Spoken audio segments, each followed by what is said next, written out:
সবাইকে নতুন আরও একটি ব্লগে স্বাগতম। সামনে দেখছেন মংলা বন্দরের মেন ফটক, আর এটা পশুর নদীর পাশে প্রস্তাবিত মংলা প্রজেক্টের কাজ শুরু হয়েছে মাত্র।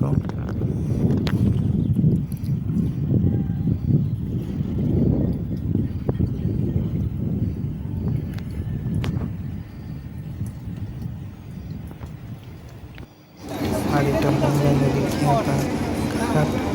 এখানে প্রতিদিন হাজার মানুষ টানা পার হয়।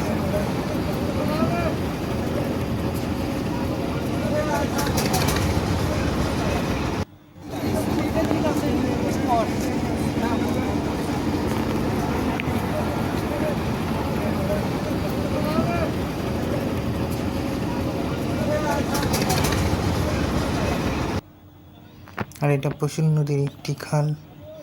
এখন দুপুর হয়েছে, তাই জেলে মাঝিরা অলস সময় পার করছে।